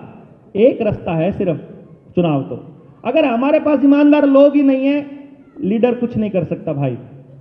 हमारे साथ जुड़े हुए कुछ लोगों को महंगे महंगे सामान बेच करके, अपने ही लोगों को काट करके, अपने ही लोगों से पैसे उधार लेके वापस ना देने वाले जा चुके हैं छोड़ करके। जनता सरकार मोर्चा से कोई नहीं है। जिनको लगता था चुनाव लड़ना ही एकमात्र ऑप्शन है, वो जा चुके हैं। जिनको लगता था कि भाई संगठन बनाओ, मैंने कहा नहीं बनाएंगे हम संगठन। आज तक जनता सरकार मोर्चा बिना किसी प्रधान के चल रहा है, एंड यकीन मानिए इसका कोई प्रधान बनेगा भी नहीं। आप लोग अपना प्रधान बनिए, आप लोग अपने 10 लोगों को लीड कर सकते हैं। 10 लोगों का प्रधान आप ऑटोमेटिक है, डिसाइडेड है, कोई टेंशन ही नहीं। आपकी लीडरशिप को उन्होंने एक्सेप्ट कर लिया। तो हमने ये प्लान किया कि 7000 गांव हैं पूरे हरियाणा के अंदर। अभी टारगेट हरियाणा है मेरा, क्योंकि हरियाणा से अगर कोई चीज निकलती है, वेव निकलती है। 5 साल हैं चुनाव के, अभी हमारे पास चुनाव नहीं है। कोई नहीं कहेगा कि ये चुनाव लड़ने के लिए आए हैं। हम एक ही बात कहेंगे, 4 साल अपने बच्चों के लिए कर लो, लास्ट के 1 साल में पार्टी वालों के पीछे दुम हिला करके घूम लेना। 4 साल तो अपने बच्चों के लिए कर सकते हैं। उस 4 साल में हमारा टारगेट क्या है? हमारा टारगेट ये है कि हर गांव में कम से कम समझे हुए 11 लोगों की एक टीम तैयार करनी है। हर गांव में मिनिमम, अगर हमारे पास 7,000 गांव से 11 लोगों की टीम बनाने की कैपेसिटी नहीं है तो हम बदलाव नहीं कर सकते। इसका मतलब जब तक ये 11 लोगों की टीम नहीं बनेगी हम अगले स्टेप पर नहीं बढ़ पाएंगे। तब तक हम लोगों को ट्रेंड करते जाएंगे, लोगों से बोलते जाएंगे, लोगों के साथ चर्चा करते जाएंगे। तो यदि आप में से मुझे 200 लोग मिलते हैं जो पार्ट टाइम या फुल टाइम, मिनिमम 200 बोला मैंने, जितने ज्यादा होंगे उतना बढ़िया। 7,000 गांवों में जाने के लिए एक आदमी के हिस्से में 35 गांव आएंगे। 35 गांव में अगर डेली एक गांव में जाता है, सुबह से लेकर रात तक रहता है और वहां काम करता है, तो हमारे पास मात्र 35 दिन के अंदर हम 7,000 के 7,000 गांव में अपने इस विचार को पहुंचा सकते हैं कि नहीं पहुंचा सकते हैं? क्यों जी, पहुंचाया जा सकता है ना। विचार पहुंचने के बाद बदलाव आसान है। जब तक विचार ही नहीं पहुंचा, जब तक अंदर से ये भाव ही नहीं पहुंचा कि हो सकता है, तब तक कुछ नहीं होगा। मैं आपको ये बात बहुत स्पष्ट तरीके से बोल रहा हूं और बिल्कुल कन्विक्शन के साथ बोल रहा हूं। मैं किसी भी कीमत पर अंधे कुएं में अपने लोगों को, अपने साथियों को, अपनी ट्रेन टीम को नहीं धकेलने वाला। तब तक हम क्या करने वाले हैं? आप हमारे मिशन को एक बार समझ लीजिए कि हम करने क्या वाले हैं। हर गांव से 2 बच्चे लेने हैं हमने, हर गांव से। और हमको वो 2 बच्चे लेने हैं जो माँ बाप अपने बच्चों की कमियां बताएंगे पेपर पे लिख के। जिस बच्चे में सबसे ज्यादा कमियां होंगी वो लेंगे। मतलब अच्छे वाले बच्चे अपने को नहीं चाहिए, जो जिनको आप लोग अच्छा बच्चा कहते हैं वो अपने को नहीं चाहिए। हमको महानिकम्मे बच्चे चाहिए, महानिकम्मे, जिनको आप कहते हो ये किसी लायक नहीं है, ऐसे 2 बच्चे। उन 2 बच्चों को लेकर के 7,000 गांव से 14,000 बच्चों का एक शिष्य कुल खड़ा करने की योजना है, जिससे हर गांव को 2 योद्धा मिल सके कम से कम आने वाले टाइम में। क्योंकि कोई भी बदलाव जब होता है मिनिमम 15 से 20 साल लगते हैं किसी भी बदलाव को आने में। आज देख लीजिए, जब हरियाणा का चुनाव हुआ था, चुनाव का रिजल्ट आया था 8 अक्टूबर को। मैंने 7 अक्टूबर के अपने भाषण में अपनी एक वीडियो में बोला था, यदि हरियाणा को पूरी तरह से बर्बाद करना है और यदि इस इलेक्शन का रिजल्ट वर्ल्ड इकोनॉमिक फोरम के हाथ में है तो कंफर्म भाजपा की सरकार बनेगी, वरना पब्लिक सेंटिमेंट कहीं भी भाजपा के साथ नहीं था। इसका कारण है, जब आपका बच्चा 5 साल का होता है तो 15 साल बाद 20 साल का हो जाता है। 15 साल तक अगर उसको नफरत परोसते रहेंगे तो वो बड़ा होकर के खूब नफरती इंसान बनेगा। 15 साल तक अगर उसको विजन देते रहेंगे तो विजनरी इंसान बनेगा।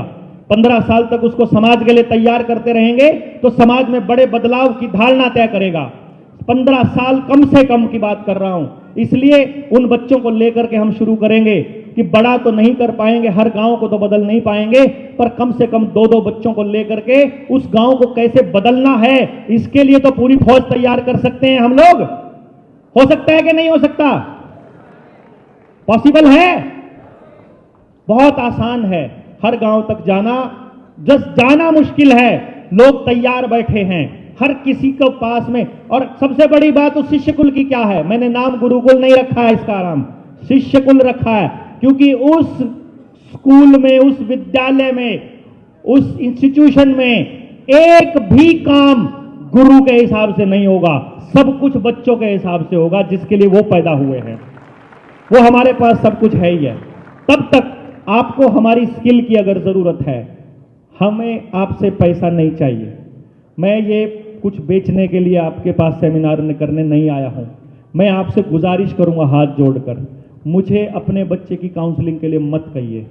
मैं ये नहीं करना चाहता पैसा कमा करके कहीं भी। मैंने परमात्मा से प्रॉमिस किया हुआ है, मैं इस विद्या से कभी अपने लिए लग्जरी नहीं खरीदूंगा। इसलिए मेरे पास मेरी माँ हमेशा पूछती रहती है, कुछ करा भी है आज तक? मैंने कुछ नहीं करा, बस मैंने ये कमाए हैं, ये हीरे कमाए हैं, बस और कुछ नहीं करा। अपने पास कोई सेविंग नहीं है, अपने पास कुछ नहीं है। मुझे इतना यकीन है कि कल को अगर मुझे कुछ हो जाता है तो मेरा बच्चा भूखा नहीं मरेगा, मेरा परिवार अनअटेंडेड नहीं मरेगा, क्योंकि अब मैं हजारों परिवार का एक हिस्सा हूं। अब मेरे पास इतने सारे परिवार हो चुके हैं। इन परिवारों को लेकर के अपने को सिर्फ एक काम करना है कि भाई कुछ लोग, चुनिंदा से लोग अपने समाज के लिए निकलें जो निकल सकते हैं। कोई प्रेशर नहीं है आपके ऊपर कि आपको निकलना पड़ेगा। जिसको समझ में आ गई वो तो सब कुछ छोड़ के निकलेगा। मेरा तो इंस्टीट्यूट था, बताऊं मैं, इंस्टीट्यूट वाले तो करोड़ों रुपए कमाते हैं। मेरे जैसा मास्टर तो जितना पैसा छापना चाहे उतना छाप ले। पर जब मैंने पूनम से बोला था अपने बेटे के बारे में, मैंने कहा पूनम अगर करोड़ों रुपया हो अपने पास, हम तो उस साल प्लान बना रहे थे कि अगले साल ऑडी लेंगे, तेरे को बीटल दिलाऊंगा, इधर 5 करोड़ का मकान लेंगे, ये इतना पैसा आ गया, इसका करेंगे क्या? जिस दिन ये समझ में आया है उस दिन ये समझा कि अगर पास में 500 करोड़ हो और बच्चा डॉक्टर बना बाथरूम में पड़ा हो तो क्या करूंगा उस 500 करोड़ का? है सोचा ना, क्या करना है? नथिंग, किसी काम का नहीं चाहिए, ये नहीं चाहिए, ये कम से कम नहीं चाहिए। हमको अपने बच्चे के लिए कुछ करना। और मेरा बच्चा अभी तक बचा हुआ है सिर्फ उसका एक ही कारण है, क्योंकि मैं कभी उसको समझाता ही नहीं हूं,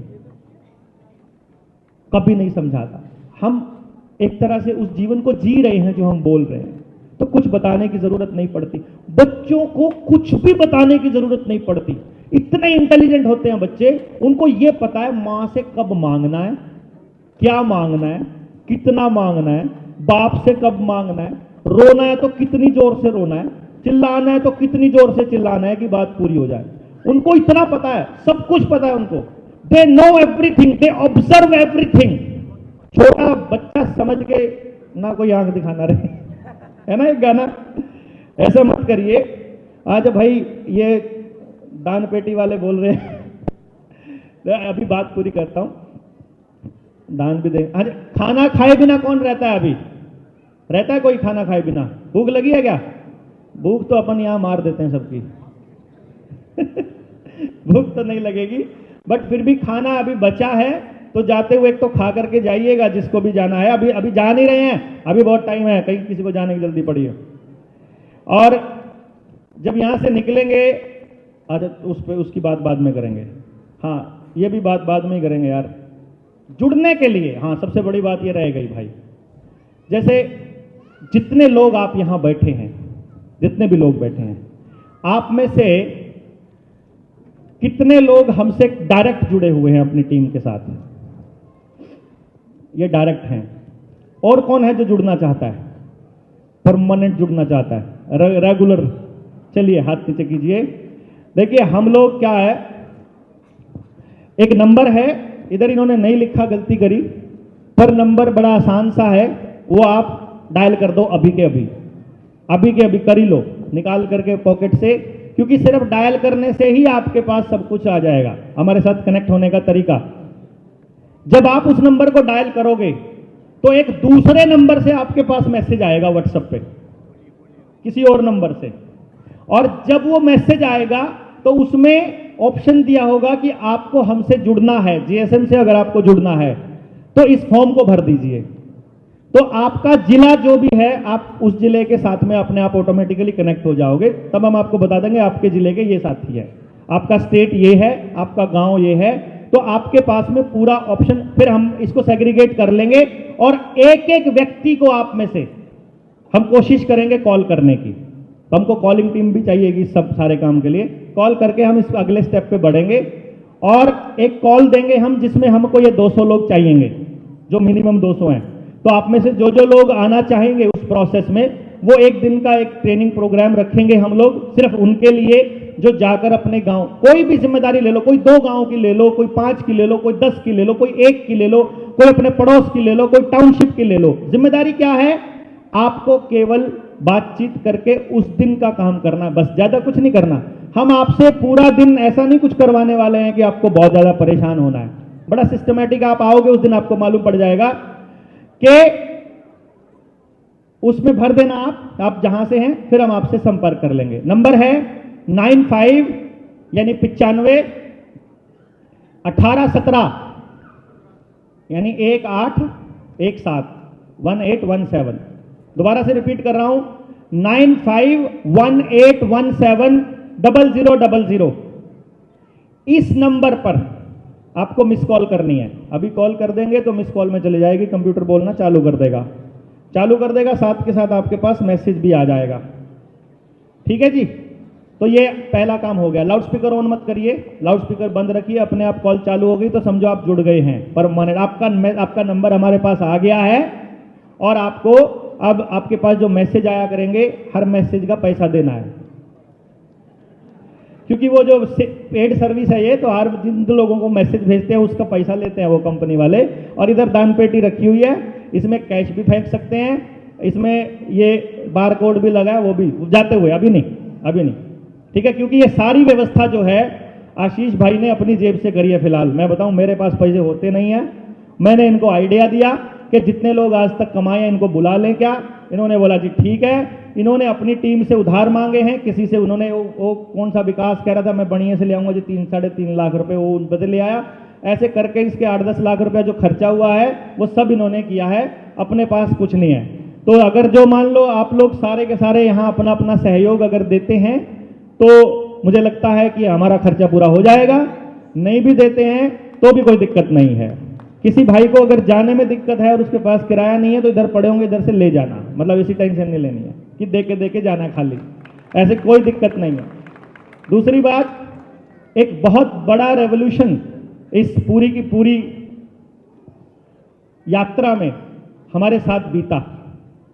वो रेवोल्यूशन है हमारे बीच में, उस रेवोल्यूशन को शुरू करने वाले और इस पूरी मुहिम को रंग देने वाले शख्स बैठे हैं जिन्होंने अपने जीवन के 15-20 साल लगाए एक रिसर्च पर, यह ढूंढने में कि जिस चीज के लिए हमने अपने बच्चों को भगाया हुआ है, जिस चीज के लिए हमने इसको दौड़ाया हुआ है, वो चीज जिसको हम रुपया कहते हैं, वो क्या है, उसका क्या रोल है हमारी जिंदगी में। और आपको जान करके हैरानी होगी कि जब फाइंडिंग्स आई, जब उसके नतीजे निकले तो आपको पता चला कि आप अपने बच्चों को छोड़कर जो काम करते हो सुबह से लेकर रात तक, वो कुछ भी नहीं है, पैसा भी नहीं है। अब वो है कि नहीं है, वो कैसे है, मैं कह रहा हूं ये पैसा नहीं है, नकली है, वो सारी बातें हम बाद में बताते रहेंगे। लेकिन उसकी प्रूफ के तौर पर, उसके सबूत के तौर पर, अपने 15-20 साल की रिसर्च के आधार पर उन्होंने अपनी एक किताब लिखी है, रुपया मूल्य का मापक या शोषण का साधन। और वो किताब गेट पर अवेलेबल है, जो भी भाई जाते समय लेना चाहेगा वो लेगा। लेकिन उससे पहले मैं चाहूंगा अपनी बात पूरी करूं, उससे पहले मैं रिक्वेस्ट करूंगा हमारे आदरणीय घनश्याम वर्मा जी से कि वो आके अपनी बात रखें और इस विषय में अपनी बात बताएं, तो फिर मैं अपने एजुकेशन वाले इसको कंप्लीट करूंगा। घनश्याम वर्मा जी, जोरदार तालियां, खड़े होकर के, बहुत देर होगी बैठे बैठे आपको भी, खड़े होकर के हाथ ऊपर उठा के जोरदार तालियां, जोरदार, जोर नहीं लग रहा हाथों से जी वर्मा जी।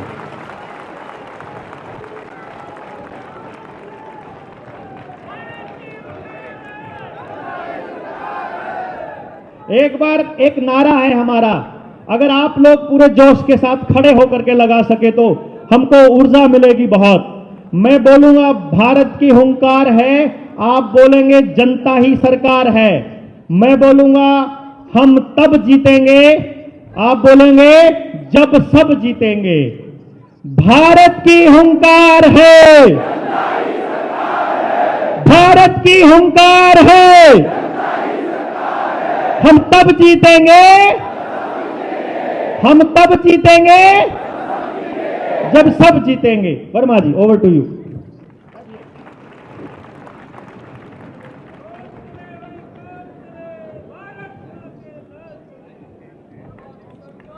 आदरणीय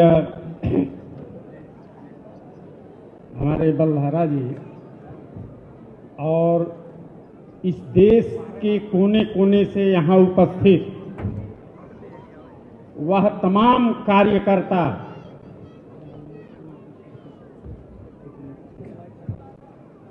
जो अपना तन मन धन